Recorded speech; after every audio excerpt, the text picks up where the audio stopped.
جو کہ بڑا لوگوں کو انفارم کرتی ہے, لوگوں کو آگاہ کرتی ہے ملک کے صورتحال سے. لیکن بدقسمتی سے ایسے بھی ہیں جو سارا وقت مایوسی پھیلا دیتے ہیں.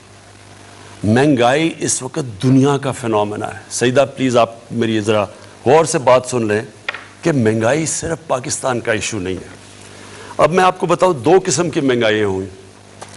ایک تو جب ہمیں حکومت ملی تو کیونکہ ہمارا ہم جو دنیا کو ایکسپورٹ کر رہے تھے اور جو دنیا سے چیزیں خرید رہے تھے اس میں اتنا بڑا خسارہ تھا کہ پاکستان کی تاریخ میں سب سے بڑا جس کو کرنٹ اکاؤنٹ ڈیفیسٹ کہتے ہیں وہ ہمیں ملا, تقریباً $20 ارب کا. اس کا مطلب کیا ہوا کہ سارا پریشر روپے پہ پڑ گیا کیونکہ ڈالر کم ہو گئے, ڈالر کی آخر میں قیمت اوپر جانی تھی. ہمارے پاس ڈالرز ہی نہیں تھے کہ ہم مارکیٹ میں پھینک کے وہ ڈالر کی قیمت نیچے رکھتے. تو جب ہمارے اوپر سارا بوجھ پڑا تو روپیہ جب گرا, جب روپیہ گرتا ہے تو جو چیزیں ہم امپورٹ کرتے ہیں مہنگی ہو جاتی ہیں. تو پہلا تو لہر مہنگائی کی تب آئی جب روپیہ نیچے گیا اور اپنے لیول پہ پہنچا, تو ایک تو اس کی مہنگائی آئی اس کی وجہ سے. یہ دوسرا یہ مہنگائی کا جو آپ آج بات کر رہے ہیں نا کہ سال پہلے اور اب میں کیا فرق ہے, میں ذرا آپ کو صرف بتانا چاہتا ہوں کہ یہ اب ایک کرونا کی وجہ سے دنیا کے اندر جو سپلائی شارٹیجز ہوئی یہ اب اس کی لہر آئی ہوئی ہے. اور اس میں پاکستان اکیلا نہیں ہے ملوث اس مہنگائی میں. آپ کو یہ پتہ ہونا چاہیے کہ ہمارے سے وہ ملک امیر ترین ملک یعنی برطانیہ کی 50 اس کی صرف 6 کروڑ آبادی ہے, ہماری 22 کروڑ ہے. ان کا جو سالانہ آمدنی ہے جو GDP کہتے ہیں وہ تقریباً 50 گنا ہے پاکستان سے زیادہ. اب ان کی امریکہ کی میں اس لیے مثال دیتا ہوں کہ ہم نے کووڈ کے دوران جو سب سے زیادہ پیسہ خرچ کیا عوام کی بھلائی کے لیے, مدد کرنے کے لیے, وہ $8 ارب تھا. امریکہ اب تک $6,000 ارب خرچ کر چکا ہے.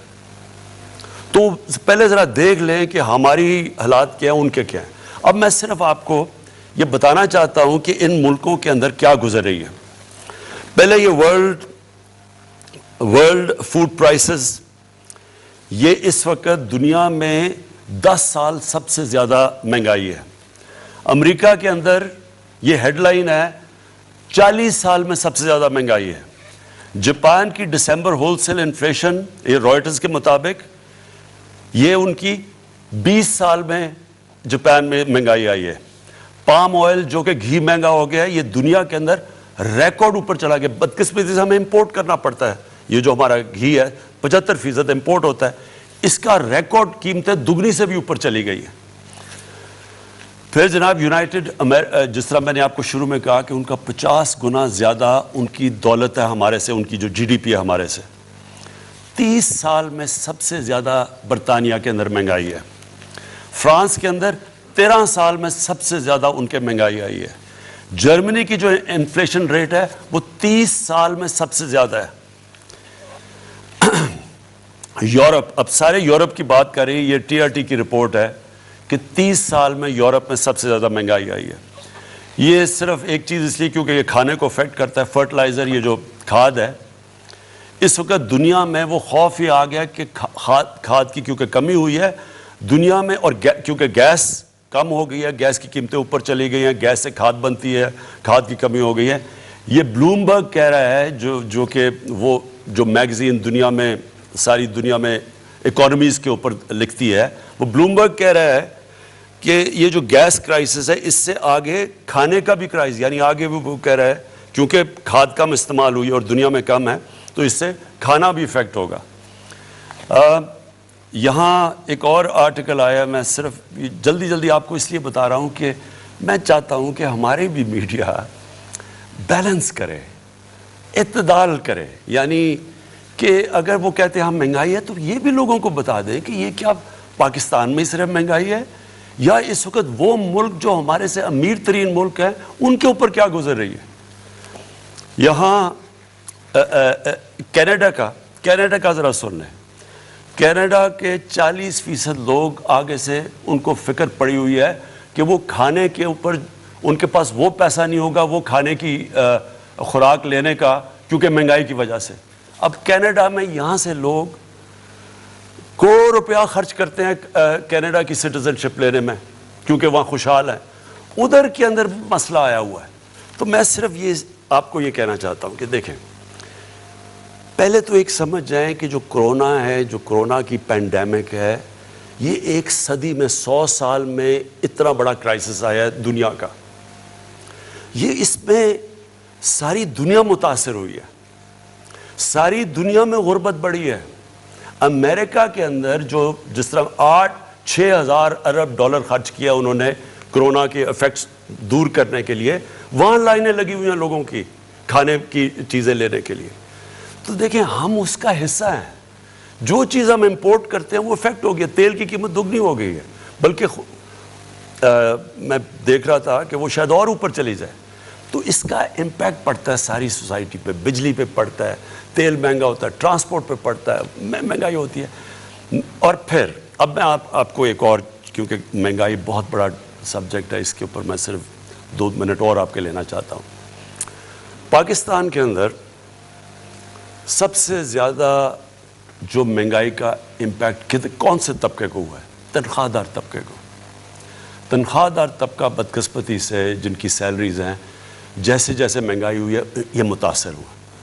لیکن میں آپ کو دوسری طرف یہ بتا دوں کہ کیونکہ پاکستان کے اندر اس وقت اللہ کا کرم ہے کہ ہماری گروتھ ریٹ بڑھی ہے, اس کے اوپر میں بعد میں بات کروں گا. ہماری انڈسٹری کیونکہ سب سے زیادہ پرفارم کر رہی ہے, مزدوروں کے حالات بہتر ہوئے ہیں, کسانوں کا سب سے جو آدھی آبادی ہماری دیہات میں رہتی ہے, کبھی کسانوں کے پاس اتنا پیسہ نہیں آیا. ان کی جو انکم ہے ہم دیکھ 73% ان کی انکم کے اندر ان کی آمدنی میں اضافہ ہوا ہے, کیونکہ جو 4 بڑی فصلیں ہیں وہ ریکارڈ ہوئی ہیں, ان کو قیمت بھی ریکارڈ ملی ہے. تو وہ جو پیسہ گیا ہے جو دیہات کے اندر وہ 1400 ارب روپیہ گیا ہے مزید اضافی. اس کی وجہ سے وہاں اتنا برے حالات نہیں ہیں. مزدوروں کے ٹیکسٹائل کے لیبر نہیں ملتی, اسکل لیبر نہیں مل رہی, ان کی تنخواہیں 40 سے 60% بڑھ گئی ہیں. کارپوریٹ پروفٹس ریکارڈ ہیں. اس وقت کنسٹرکشن کے اندر جو بوم آئی ہے, جو کنسٹرکشن کے اندر, اس کے اندر کئی جگہ مزدور نہیں مل رہے, ان کی بھی تنخواہیں اوپر گئی ہیں. صرف جو مجھے افسوس سے کہنا پڑتا ہے اور جو ہم نے ابھی ٹھیک کرنا ہے وہ ہے ہمارا تنخواہ دار طبقہ. ان کو اس وقت مشکل میں ہے. اور میں آپ کو یہ آخر میں یہ کہہ دوں کہ ہماری اب پوری کوشش ہے, جیسے جیسے ہماری اللہ کا شکر ہے ٹیکس کلیکشن بڑھتی جا رہی ہے, ہماری پوری کوشش ہے کہ ہم جیسے جیسے پیسے بڑھیں اپنے احساس راشن کے اندر بھی اضافہ کریں, اس طبقے کو جو تنخواہ دار ہے اس کی مدد کرنے کے لیے. اور انشاءاللہ جو ہماری لوور مڈل کلاس ہے, جو سرکاری نوکر بھی ہے, ان کی بھی مدد کریں. اس کے لیے تھوڑا آپ کو صبر چاہیے ہوگا. لیکن میں پھر سے یہ کہتا ہوں کہ یہ صرف پاکستان کا مسئلہ نہیں ہے. اس وقت اگر دنیا میں اٹھا کے دیکھیں ہر جگہ یہ مسئلہ آیا ہوا ہے مہنگائی کا. وزیر اعظم صاحب, اس سے ملتا جلتا ایک سوال آیا کہ اگر کارپوریٹ سیکٹر میں اتنا زیادہ پروفٹ ہے تو وہ اپنے ملازمین کی تنخواہیں نہیں بڑھا رہے. جی یہ بالکل ٹھیک ہے. میں نے بھی ان کو اپیل کی ہوئی ہے کہ کارپوریٹ میں ریکارڈ پروفٹ آئے ہیں. میں دیکھ رہا تھا کارپوریٹ پروفٹ 980 ارب روپے کے ہوئے ہیں. اور میں پھر آج اپیل کر رہا ہوں, اور میں ان کو بلا کے بھی بڑے انڈسٹریز کو کہوں گا کہ آپ کو مدد کرنی چاہیے. آپ اپنے جو مزدور ہیں جو آپ کے کام کر رہے ہیں ان کے لیے ان کی تنخواہیں بڑھانی چاہیے, کیونکہ آپ کے ایسے تو نفع کبھی ہوئے ہی نہیں ہیں جو آپ کے پاس آ رہے ہیں. تو آپ کی ذمہ داری ہے کہ آپ ان کی بھی تنخواہیں بڑھائیں. 051-922-4900 اگلے کالر. جی السلام علیکم. السلام علیکم. السلام علیکم. جی وعلیکم السلام. جی بات کیجیے وزیر اعظم پاکستان عمران خان صاحب سے. جی میرا نام نائلہ گیلانی ہے اور میرا تعلق لاہور سے. خان صاحب میرے پاس ایک چھوٹا سا سوال ہے اور ایک بہت اہم تجویز. دانشوروں کی ہی آراء اہم نہیں ہوتی, عام عوام کی رائے کا بھی احترام کرنا چاہیے اور اسے سننا چاہیے. تو پلیز ذرا میرا کوشچن بھی سنیے گا اور میری تجویز بھی. سوال تو میرا ہیلتھ کارڈ کے بارے میں ہے کہ یہ اس میں کوئی دو رائے نہیں ہے کہ یہ پاکستان کی تاریخ کا ایک بہت زبردست انیشیٹو ہے اور وقت یہ ثابت کرے گا کہ ہیلتھ کارڈ پاکستان کے صحت کے شعبے میں ایک بہت بڑا انقلاب برپا کرے گا. لیکن سر مسئلہ جو آپ نے ابھی آپ کا میں جواب بھی سن رہی تھی, لوگوں میں شعور نہیں ہے, اویئرنیس نہیں ہے. آپ کے اتنے بڑے بڑے انیشیٹوز ہیں, احساس